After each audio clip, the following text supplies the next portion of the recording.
There are many videos and blogs about the problem of evil, but there are a few ideas that I rarely see presented. In this video, I'm going to talk about how a common theist response to the problem of evil creates problems for the existence of heaven and the efficacy of prayer. To start with, let's get some definitions out of the way. The concept of God that I will be addressing is the classical conception of a God that is all-knowing, all-powerful, and perfectly good, or omniscient, omnipotent, and omnibenevolent. The problem of evil is generally posed as an argument against God's existence. It says, if God is all-knowing, all-powerful, and perfectly good, why is there suffering in the world? Wouldn't such a God want to and be able to prevent such suffering?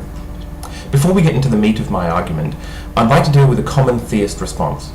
One response that is often given is that we can't judge God by our limited human standards. That is, we might see what might seem to be evil from our point of view may not really be evil by God's standards. This is special pleading. When we say that God is perfectly good, we must mean good within our common understanding of goodness. If the theist wants to say that God has a different standard, then they've conceded the argument. They've admitted that God isn't good by our definition, and therefore they're just playing semantics, really. A common theistic response to the problem of evil is one that I will call the greater good response. This argument goes like this. Suffering in the world serves a higher purpose or is for a greater good.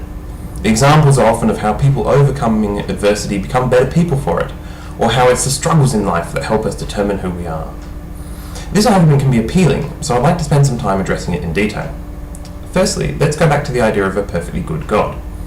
Central to any reasonable concept of goodness would be the desire to avoid unnecessary suffering. The idea here is that any good person would never want to inflict suffering on someone else unless it was necessary for a greater good. An example of this would be medical treatment. Many medical treatments cause pain and suffering to the patient, but we accept this as necessary for the greater benefit they bring. So the theist's greater good response can be summarized as, God allows suffering in the world because it is necessary for an overall greater good. Atheists generally respond to this by arguing that the amount of suffering that we see makes it unlikely that there is a God, and that it is more likely there is no God.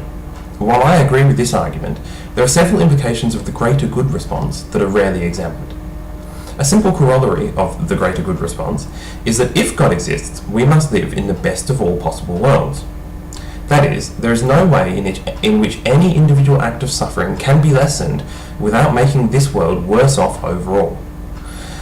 God has determined the optimal amount of each occasion of suffering in order to create the greatest possible good. For example, if I develop cancer and die after 12 months of suffering, this must be the best possible outcome. On the greater good argument, it would have been worse if I'd only suffered for 11 months. Otherwise, that's what God would have determined. This in itself is quite difficult to accept, but there are implications that are actually even harder. The first is that heaven cannot exist. The traditional concept of heaven is that it is distinct from our life on earth, and that it is better than our life on earth. However, if we live in the best possible world, then heaven either isn't distinct from here, or it isn't better. That is, if God could make a better world, heaven, a paradise, then we can't possibly be living in the best possible world here, and therefore the greater good response actually fails. The second implication is that almost all prayer is ineffective. The greater good response indicates that I may not be aware of the overall outcome for something I pray for. That is, I may pray for something that seems like a good thing, but only God knows if this actually serves the greater good. For example, I may pray for my aunt to recover from cancer. The problem is, if my aunt having cancer is actually an overall good thing, then God will ignore my prayers for her recovery, making my prayers ineffective. However, if my aunt recovering from cancer is in the interests of the greater good, then God will make her recover, regardless of my prayers, making my prayers ineffective. Either way, my prayers have accomplished nothing. I feel that these consequences of the greater good argument have not had the airing that they deserve, and are a strong internal critique of the traditional Christian beliefs. Thank you for watching.